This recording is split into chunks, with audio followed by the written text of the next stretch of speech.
जय हिंद मित्रों, मैं जितेंद्र कुमार पांडे आपका स्वागत करता हूं आपके अपने ही YouTube platform target with Jitendra पर। मित्रों, कल हम लोगों ने राज्य के नीति निर्देशक तत्व अर्थात डीपीएसपी को पढ़ा है, उसके सिद्धांतों को पढ़ा है। उससे संबंधित आज हम लोग 15+ उच्च स्तरीय एमसीक्यू देखने वाले हैं, बहुविकल्पीय प्रश्नों को, जो कि चैलेंजिंग ऑब्जेक्टिव क्वेश्चंस हैं। आपको परीक्षाओं में बार बार मिलने वाले प्रश्न हैं, पूछे जाते हैं। तो अगर आप लोग चैनल पर नए हैं तो समस्त क्लासेस को पाने के लिए आप लोग चैनल को ज़रूर सब्सक्राइब कीजिए, बेल आइकन दबा दीजिए, इस क्लास को लाइक कीजिए और इसे अपने मित्रों के पास में शेयर भी करते रहिए। और चलिए हम शुरुआत करते हैं पहले प्रश्न से। देखते हैं क्या कह रहा है हमारा पहला प्रश्न। पहला प्रश्न कह रहा है मित्रों, राज्य के नीति निर्देशक तत्व भारतीय संविधान के किस भाग में है? भाग 2, भाग 3, भाग 4 या फिर भाग 5? मित्रों, भाग 2 आपको पता होना चाहिए, ये नागरिकता से संबंधित है। किससे संबंधित है? तो ये नागरिकता है। भाग 3 आप लोगों का मूल अधिकार है। और भाग 3 क्या है मित्रों? मूल अधिकार है। भाग 4 क्या है? तो भाग 4 आपका राज्य के नीति निर्देशक तत्व है। और भाग 5 आपका संसद है। तो आपका सही उत्तर क्या हो जाएगा मित्रों? भाग 4, यानी सी वाला विकल्प आपका सही उत्तर हो जाएगा। अगला प्रश्न है, डीपीएसपी की परिभाषा किस अनुच्छेद में दी गई है? अनुच्छेद 35 या अनुच्छेद 36, अनुच्छेद 37, अनुच्छेद 38? मित्रों, भाग 4 अनुच्छेद 36 से लेकर के अनुच्छेद 51 तक है और इसी में डीपीएसपी है। तो अनुच्छेद 36 में ही डीपीएसपी की परिभाषा दी गई है, राज्य की परिभाषा दी गई है। अगला देखते हैं मित्रों। अगला कह रहा है कि डीपीएसपी की प्रकृति के बारे में कौन सा कथन सही है? न्यायालय द्वारा प्रवर्तनीय है, केवल राज्य पर लागू होगा, या न्यायालय द्वारा अप्रवर्तनीय है, या फिर नागरिकों पर लागू होगा? तो मित्रों, ये न्यायालय द्वारा अप्रवर्तनीय है, क्योंकि इसे न्यायालय से बलपूर्वक नहीं लागू कराया जा सकता है। ये राज्य का एक कर्तव्य होता है जिसके आधार पर ये लागू होता है। अगला प्रश्न है मित्रों, डीपीएसपी को लागू करना किसका कर्तव्य है? न्यायपालिका का, नागरिक का, राज्य का, राष्ट्रपति का? तो मित्रों, डीपीएसपी को लागू करना ये राज्य का कर्तव्य है। ये न्यायपालिका या नागरिक का कर्तव्य या राष्ट्रपति का कर्तव्य नहीं है। अगला प्रश्न देखते हैं, डीपीएसपी का मुख्य उद्देश्य क्या है? राज्य की शक्ति बढ़ाना, या समाजवादी राज्य की स्थापना, या फिर कर व्यवस्था, या फिर संघीय ढांचा?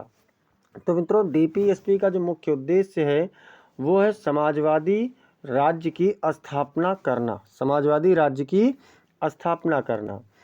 अगला कह रहा है, सामाजिक, आर्थिक और राजनीतिक न्याय किस अनुच्छेद से जुड़ा है? अनुच्छेद 37, 38, 39, 40? सामाजिक, आर्थिक व राजनीतिक न्याय मित्रों अनुच्छेद 38 से जुड़ा हुआ है। अगला प्रश्न है, समान नागरिक संहिता, जिसको हम लोग यूनिफॉर्म सिविल कोड कहते हैं, किस अनुच्छेद में है? 42, 43, 44, 45? कौन से अनुच्छेद में है मित्रों? तो समान नागरिक संहिता अनुच्छेद 44 में है, यूसीसी, जिसको शॉर्ट फॉर्म में यूसीसी कहा जाता है। अगला प्रश्न है, ग्राम पंचायतों की स्थापना किस अनुच्छेद में है? 39, 40, 41, 42? तो मित्रों, ग्राम पंचायतों की स्थापना अनुच्छेद 40 में है। किस में है? अनुच्छेद 40 में है। अगला प्रश्न है, काम का अधिकार किस अनुच्छेद से संबंधित है? 39, 40, 41, 42? काम का अधिकार अगर हम लोग बात करें तो ये है अनुच्छेद 41 में। किस में मित्रों? अनुच्छेद 41 में है। अगला प्रश्न है, न्याय और निःशुल्क विधिक सहायता किस अनुच्छेद में है? 38, 39A, 40 या फिर 41? तो न्याय और निःशुल्क विधिक सहायता की बात अनुच्छेद 39A में किया गया है। अगला प्रश्न है मित्रों, समान कार्य के लिए समान वेतन किस अनुच्छेद में है? 38 में है, 39D या फिर 41 या 42। समान कार्य के लिए समान वेतन की अगर बात की जाए तो अनुच्छेद 39D में इस बात को कहा गया है। अगला प्रश्न है, बालकों के विकास से संबंधित कौन सा अनुच्छेद है? 42, 43, 45, 46। तो कौन सा है मित्रों? अनुच्छेद 45 है, बालकों के विकास से संबंधित अनुच्छेद है। अगला प्रश्न है, महिलाओं के लिए मातृत्व राहत किस अनुच्छेद में है? 41, 42, 43, 44। महिलाओं के लिए मातृत्व राहत अनुच्छेद 42 के अंतर्गत आता है। अगला प्रश्न है, श्रमिकों के लिए जीवन निर्वाह योग्य वेतन किस अनुच्छेद में, मतलब उचित कार्य के लिए उचित वेतन की बात कहाँ पर की गई है? 42 में है या 43 में है या 44 या 45? तो मित्रों, उचित कार्य के लिए उचित वेतन की बात अनुच्छेद 43 में किया गया है। अगला प्रश्न है, अनुसूचित जाति और जनजाति के उत्थान से संबंधित अनुच्छेद कौन सा है?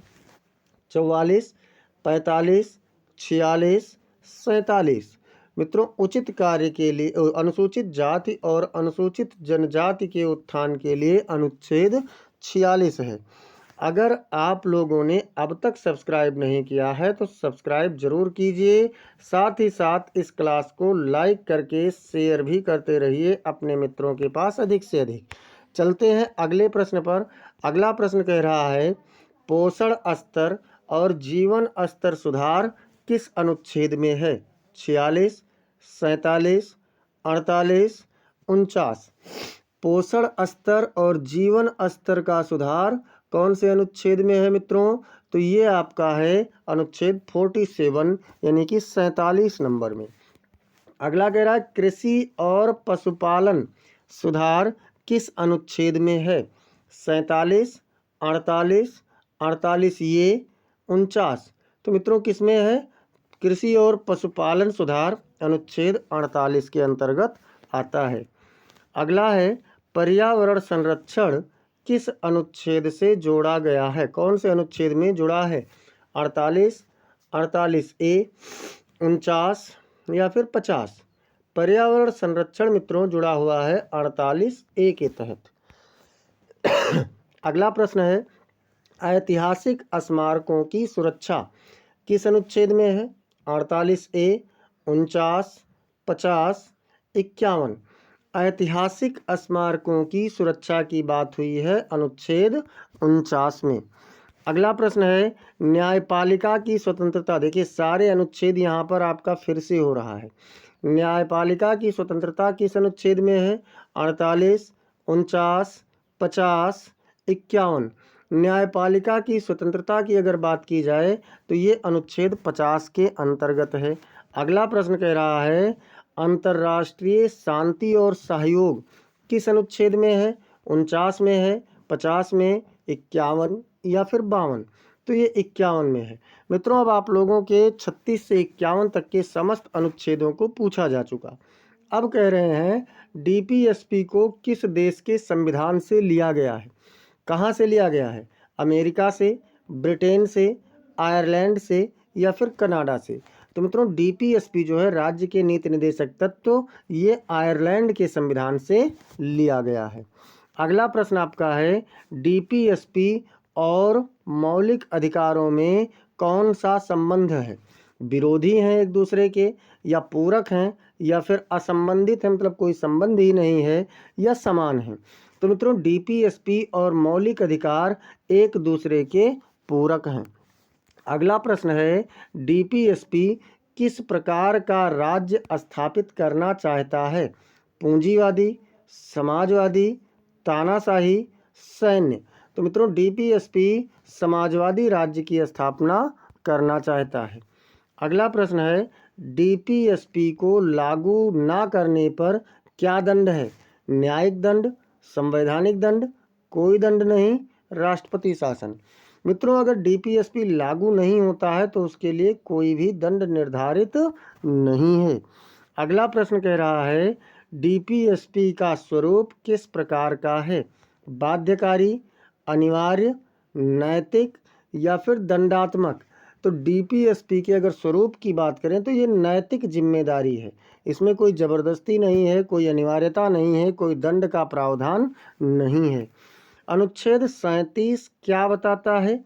डीपीएसपी की परिभाषा, डीपीएसपी की न्यायिक प्रवर्तनीयता या फिर डीपीएसपी की अप्रवर्तनीयता या डीपीएसपी का वर्गीकरण। तो मित्रों, अनुच्छेद 37 डीपीएसपी की अपरिवर्तनीयता के बारे में जानकारी देता है।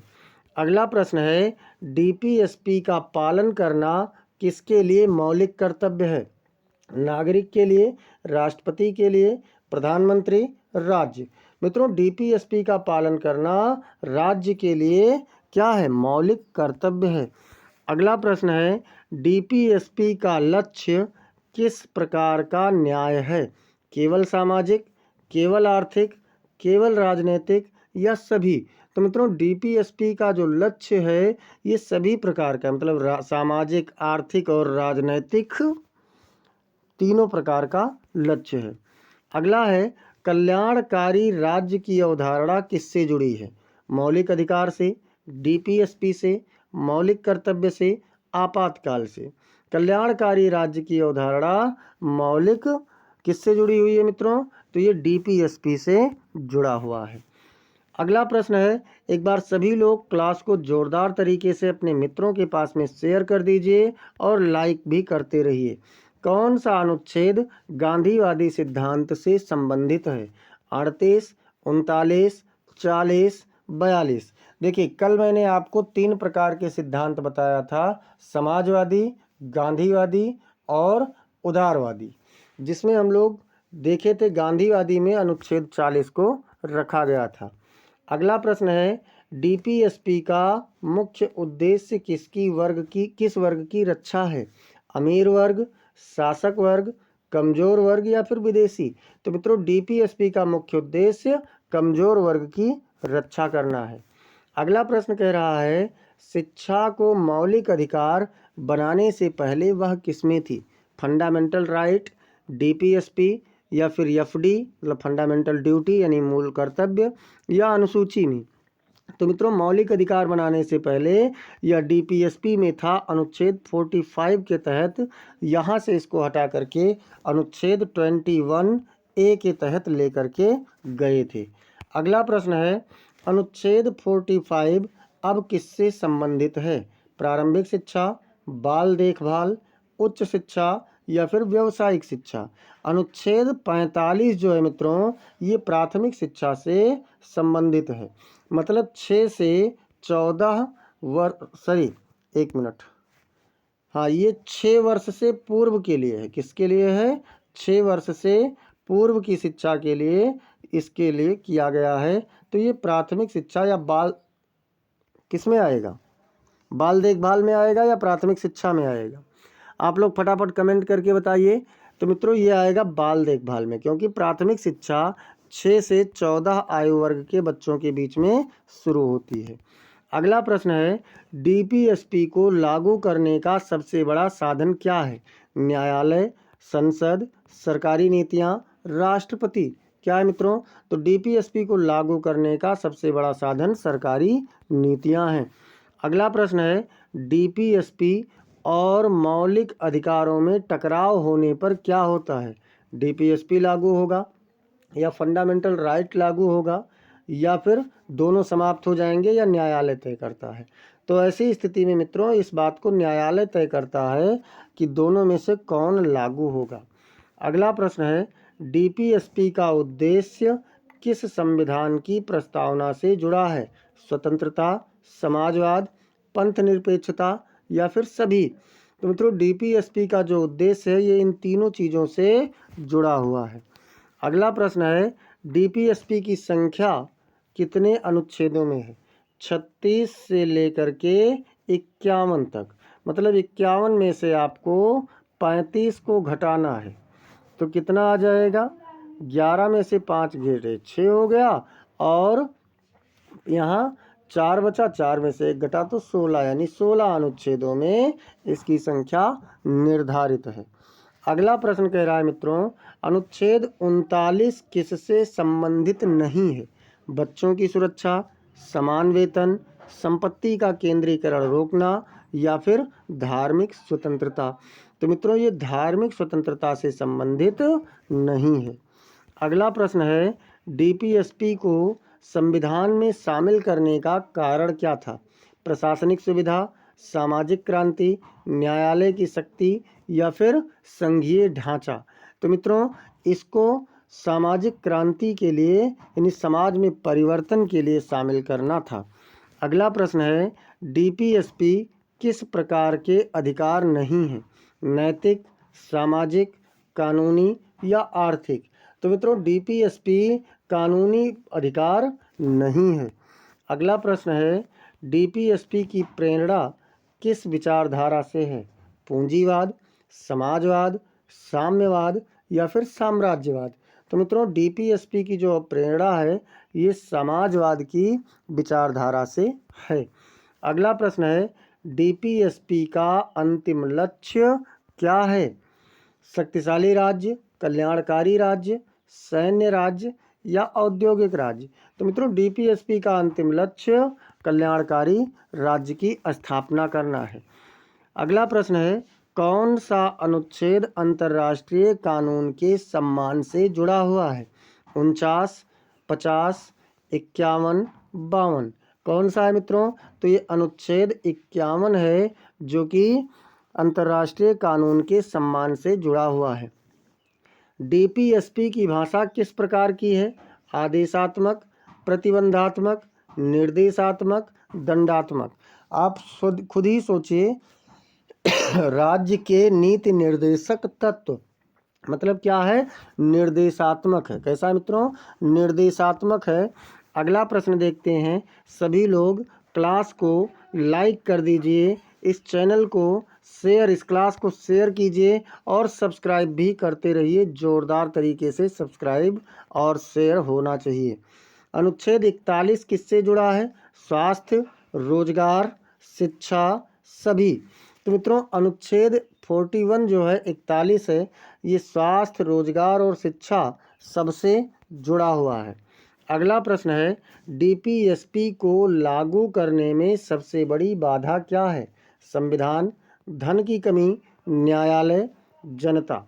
तो मित्रों डीपीएसपी को लागू करने में सबसे बड़ी बाधा धन की कमी आती है।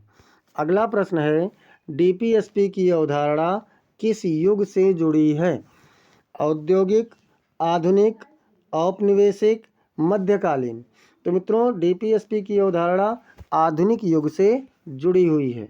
अगला प्रश्न है, डीपीएसपी किसके लिए मार्गदर्शक है? नागरिक के लिए, न्यायालय के लिए, राज्य के लिए या फिर निर्वाचन आयोग के लिए। किसके लिए मित्रों? तो डीपीएसपी मार्गदर्शक की बात हो रही है तो ये राज्य के लिए मार्गदर्शक का कार्य करता है। अगला प्रश्न है, डीपीएसपी को किसने संविधान की आत्मा कहा? Doctor Rajendra Prasad, doctor Ambedkar, K C Wheare, Granville Austin. किसने कहा मित्रों? तो ये ग्रैनविल ऑस्टिन ने कहा। आपको बता दें आज 14 अप्रैल जो आज की तिथि है मित्रों, इस दिन इनका अंबेडकर जी की जयंती है जो पूरे भारत में इनके योगदान के कारण बड़े धूमधाम से मनाई जा रही है। आप सबको इनके जन्मदिन की बधाइयाँ हों। अगला प्रश्न है मित्रों, डीपीएसपी का सबसे महत्वपूर्ण अनुच्छेद कौन सा माना जाता है? 36, 37, 38 या 39। सबसे महत्वपूर्ण अनुच्छेद माना जाता है 38 को। क्यों माना जाता है? कमेंट में छाप दीजिए। अगला प्रश्न है, डीपीएसपी और मौलिक कर्तव्यों में समानता है। क्या समानता है? दोनों न्यायिक हैं, दोनों अपरिवर्तनीय हैं, दोनों केवल नागरिकों पर हैं या दोनों दंडात्मक हैं। तो मित्रों डीपीएसपी और मौलिक कर्तव्य दोनों अपरिवर्तनीय हैं, मतलब इन्हें बलपूर्वक लागू नहीं किया जा सकता है। डीपीएसपी का पालन न करने पर जनता क्या कर सकती है? न्यायालय जा सकती है, चुनाव में सरकार बदल सकती है, राष्ट्रपति को हटा सकती है, संसद भंग कर सकती है। तो मित्रों, अगर कोई राज्य डीपीएसपी को नहीं लागू करता है तो सरकार बदल सकती है चुनाव के दौरान, जनता यही उसके हाथ में होता है। अगला प्रश्न है, डीपीएसपी का मूल स्रोत क्या है? प्रस्तावना, मौलिक अधिकार, संविधान सभा, आयरिश संविधान। कौन सा है मित्रों? तो आयरिश संविधान है, मतलब आयरलैंड का संविधान है। अगला प्रश्न है, अनुच्छेद 48A किस संशोधन से जोड़ा गया? 24वां, 42वां, 44वां, 52वां। कौन से संविधान संशोधन से जोड़ा गया मित्रों? तो ये जोड़ा गया है 42वां से। 48 कहाँ से? 42वां से जोड़ा गया है। डीपीएसपी का विकास किस अवधारणा से जुड़ा है? विधिक राज्य, कल्याणकारी राज्य, पुलिस राज्य या सैन्य राज्य। तो ये किससे जुड़ा है मित्रों? कल्याणकारी राज्य से जुड़ा हुआ है। अगला प्रश्न है, डीपीएसपी की सफलता किस पर निर्भर करती है? न्यायपालिका, संसद, सरकार की इच्छा या जनता का समर्थन। तो मित्रों, ये निर्भर करती है किस पर?